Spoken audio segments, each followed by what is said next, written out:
Welcome back to the dark side of history. Today we're talking about something seriously creepy, the Dyatlov Pass Incident. 9 experienced hikers, one freezing night in the Russian wilderness, and a mystery so messed up it's still got people baffled over 60 years later. So grab a blanket, dim the lights, and let's figure out what happened. Oh, and if you're into this kind of stuff, hit that subscribe button. Okay, let's get going. Picture this. It's January 1959, and 9 young Soviet hikers, all in their 20s, all pros at hiking, are off on a winter trip through the Ural Mountains. Their leader's this guy called Igor Dyatlov, 23 years old, engineering student who knows his stuff. They're aiming to ski across the wilderness to a peak called Otorten. It's tough, but these guys have done all this before. They're even joking around, snapping photos, writing little songs in their journal. Everything's good, until it's not. They don't come back when they're supposed to, so a search party heads out. On February 26th, they spot the group's tent on a slope called Kolat Shyakal, which, by the way, means dead mountain in the local Mansi language. The tent's half buried in snow, and it's sliced open from the inside. All their gear, boots, clothes, supplies, are still there.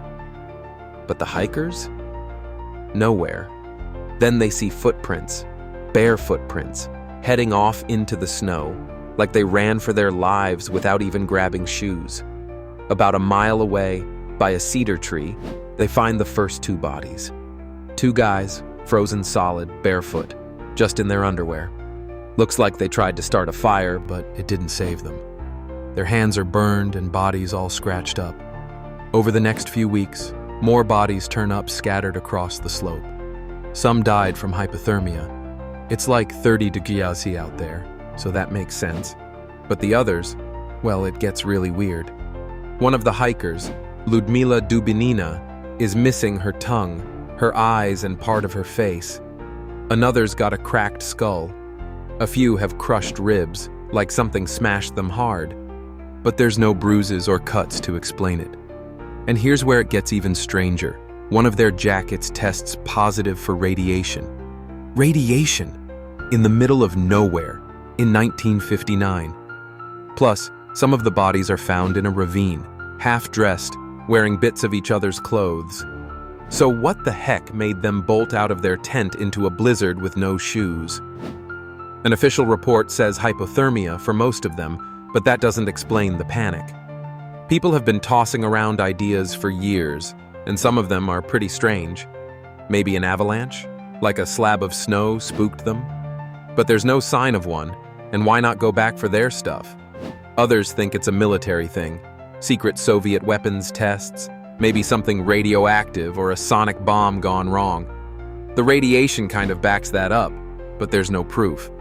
Then you've got the wild ones, UFOs, a Yeti attack. Some locals even said they saw weird lights in the sky that night. There's also this theory about infrasound, low-frequency noises from the wind messing with their heads, making them panic. But none of it adds up completely. Not the injuries, not the missing tongue, not why they ran. In 2019, Russian authorities looked at it again and said, yeah, probably a small avalanche. Done deal, right? Nah, too much doesn't fit. The radiation, the injuries, the sheer terror.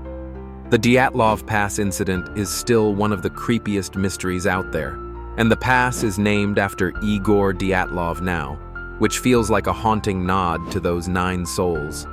So what do you think went down? Nature, a cover-up, or something else entirely? Drop your thoughts in the comments. I'm curious to hear them. If you liked this story, give the video a thumbs up and subscribe for more creepy history stuff. Got plenty more coming. Until next time, maybe skip camping in the Ural Mountains. Catch you later.